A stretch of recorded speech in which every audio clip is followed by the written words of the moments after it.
This is a book review of The Constitution of Knowledge by Jonathan Rauch. And if you are at all interested in the distortion of knowledge that's happening online and the breakdown in trust and the breakdown in the ability of our institutions to handle knowledge and reality and truth and all of that, this book, in my opinion, is the most important book written, say, in the past 5 years on that topic. This book helps us think about what do we need to do to fix that problem. So this book is absolutely related to the topics I explore on this channel: social media, tech monopolies, institutions, trust in institutions, and solutions to the craziness of the world for the future. So this is essential reading, and I'm going to give you an overview of what the book's about in this video. I'm going to go through 5 parts to the book. First of all, what does he mean by the Constitution of Knowledge? What is the analogy he's making there? Second, he talks about this idea of knowledge as being contained in a community. Then the central feature of this book is his Constitution of Knowledge, his set of rules that we need to follow if we want to sort of move toward reality. Then he talks about 2 forces that are degrading the information environment at the moment. And one of these is coming from the right, according to him, which is sort of the pollution of the information sphere with bad knowledge, trolling knowledge, all of that. And the other is cancel culture, which he says is coming from the left. And then I'll talk about his proposed solutions. So first, what is his analogy of the Constitution? And he does go back in history to talk about the philosophers and the founding fathers of the United States and how they thought about setting up this Constitution of the United States. And this is basically his analogy, even though he's looking at a different source of power. He identifies 3 realms, which are all realms of some kind of power. And one is economic, the second is political, and the third is epistemic. And these are associated with resources, power, and truth, where the epistemic commons is really what he's focused on, which is how do we as a society know what's true? How do we know what to believe, how to build our worldviews, how to understand reality? That's the focus of his book. But to gain insight about this, he looks to the Constitution of the United States, which is set up to sort of manage power. It's to manage this middle category, the political. And here are a few features of the Constitution of the United States, which he makes analogies to. One is that it's both legal and also sort of socially contained, where the Constitution is a set of documents where the documents sort of lay out the principles, lay out the structure of the whole system. But he acknowledges that that Constitution doesn't work unless it's embedded in a community of people who are upholding those values in some way. So it's both written, but also living and alive, and has to be embedded in a squishier, more community-based, social-based environment. And those 2 things have to work together for the Constitution to be at all effective. There are also systems of checks and balances built into the Constitution to sort of channel human motivation. And in particular, he talks about channeling human ambition, which can be a very destructive force if channeled incorrectly, but channeling that toward good. So setting up social systems and social incentives such that people who are really ambitious have an incentive to act out their ambition in a pro-social way. He basically says, instead of trying to keep those people out, because you're probably not going to keep those people out, you want to set up the incentives of the system to sort of make sure that the way those people get into positions of power is by compromising and negotiating and being really good at understanding the grievances of different communities within your country. All of that kind of stuff. A lot of the Constitution is about checks and balances on power and channeling incentives of people who want to do good in the world or just gain power in the world or gain social status. It's all about sort of channeling all of that. The system of the Constitution is designed with the human species in mind to try to make the species work together better. That's the basic idea. And he's basically saying, okay, yeah, there's a political system that needs that kind of structure, but we also need that kind of structure in the epistemic system, or the system that's determining what's true, what's false, and how does the country or the people in the system understand reality. His goal in the book is really to lay out what should be the constitution of knowledge. Super important, because that is an arena where we're kind of in crisis right now. And to get ourselves out of this crisis, we need a framework. We probably do need something like a constitution of knowledge. All right, the second feature of this book that got me really excited was the idea that knowledge is contained in a community. And I'm not gonna lie, I read this book about 9 months ago, and I really wanted to do a video on it, but I was so excited about individual chapters that I was like, maybe I should do a chapter on this. This video is gonna be really long if I talk about it in the way I really wanna talk about it. And it was just like too much and too overwhelming, such that I never ended up creating the video. So this is me sitting down and being like, contain your enthusiasm and just do one video and don't get carried away. So the idea of knowledge as a networked community is one that I will almost certainly do another video on.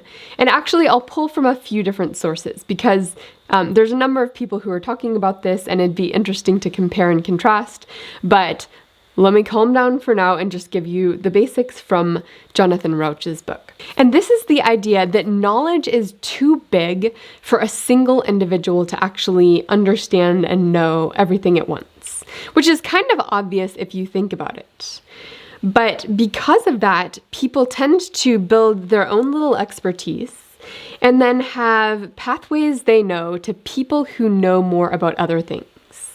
And it's kind of like, I don't know much about plumbing, so when I need to tap into the expertise and the knowledge of plumbing, I call a plumber. And the same thing is true with economists who need to sometimes talk to sociologists, who sometimes need to talk to lawyers. And basically, the real way that knowledge is stored is in a distributed way across many people, each with their own deep form of expertise.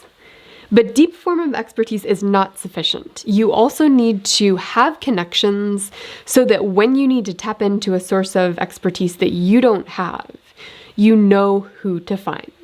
And the specific networked community that he's focused on is the reality-based community. That's the way he describes it. So you might think of this as the scientific community combined with some other communities like plumbers and like professions that sort of develop deep expertise in their own fields. It's sort of the network of those people. And when I was thinking about this, I was a little bit critical in my mind at a few points, although I don't think this criticism was ultimately warranted. But when I think of expertise, I often think of different communities who have different tool sets for looking at the world. And sometimes those tool sets kind of conflict.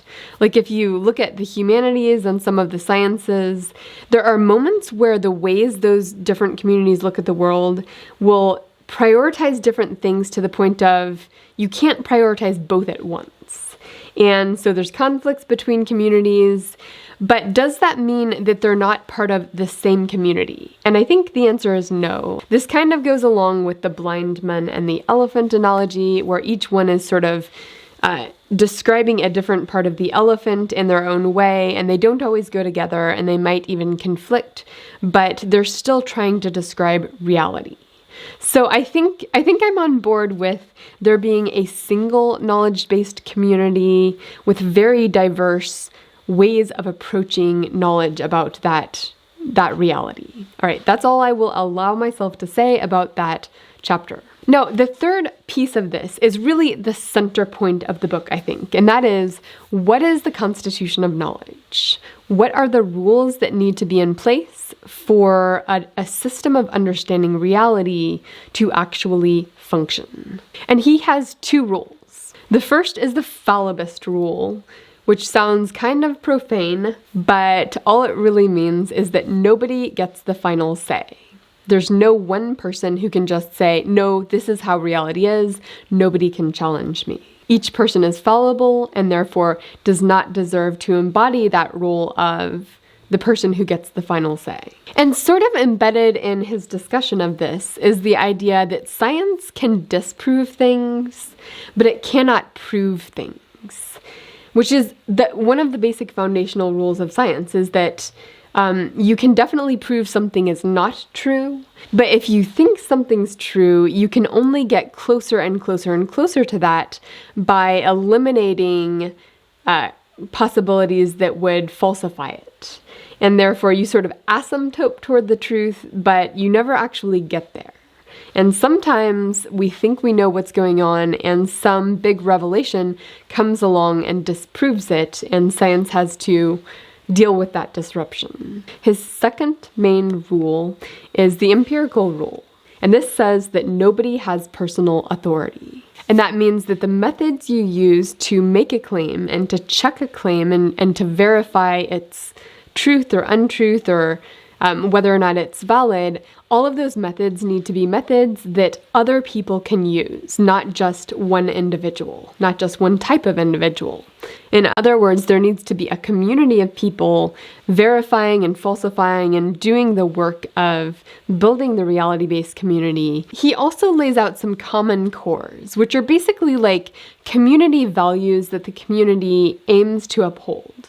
And this includes things like being open to critique and being objective, engaging in disconfirmation. It means the community has some forms of accountability, and he hopes that that accountability means the community prefers carrots to sticks, but also has some room for sticks where people who don't follow rules for objective truth-seeking are identified and called to account in some way. He acknowledges the need for pluralism, where there's different communities within the knowledge-based community who each have their own approach and perspective. He acknowledges the need for civility, for sort of fostering social relationships that will make this community of knowledge seekers more functional. He talks about professionalism and institutionalism, where you're developing communities that develop their own ethics of approaching reality and hold each other to account, form each other in the ways of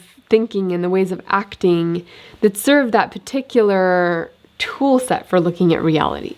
And also no bullshitting. So that's the basics of the constitution of knowledge as he lays it out. Now he identifies two different forces, one from the right and one from the left, which are currently degrading the information environment. The first of these is pollution of the information environment with trolling, with sort of throwing out a lot of pseudo-information that's not really information. It's just designed to sort of get under people's skin or to dilute the people's ability to see through all the BS to get to the truth. It's designed for reasons other than understanding reality. And if you pollute the information environment with enough of that, it's going to be hard enough for people to find truth and reality, such that the constitution of knowledge is no longer being upheld. And he connects this to the right, though he says the left can do it as well, and vice versa for the other. The second force that's degrading reality is cancel culture, which he says is mostly coming from the left, though of course people on the right can do that as well. And this is related to sort of bullying people into silence, bullying people into conformity, such that even if there are people out there who could challenge existing beliefs and do the work of trying to disconfirm falsehoods, those people are not engaging that for fear of job loss or shaming or whatever. And he says both of these are going to shut down people's ability to see reality and people's ability to just make this community of knowledge seekers functional. So what is his solution? In the last chapter, he gives some solutions.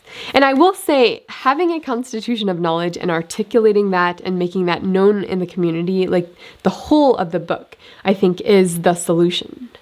But in the end, he talks more specifically about how do we achieve this. And basically, this comes down to individuals being willing to speak up and speak the truth, even if they're scared to. Second, it comes down to people who want to be part of the Constitution of Knowledge need to organize to make sure we're sort of pushing back on these two forces that are degrading the environment of the Constitution of Knowledge. He also talks about the need for stronger leadership in institutions.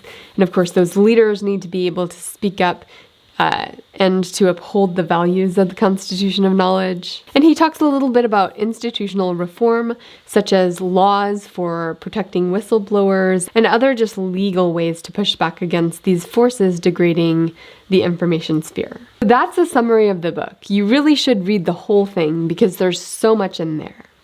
And I do have some critiques of this book, but I'm sure this video is long enough already, so I'm going to put those in a different video. And I will say most of my critiques are more parts of the story that I think are essential that are left out. So it's less that he's getting this stuff wrong and more that there's parts of the story that are absolutely essential to the Constitution of Knowledge that he hasn't yet built into his vision of that Constitution.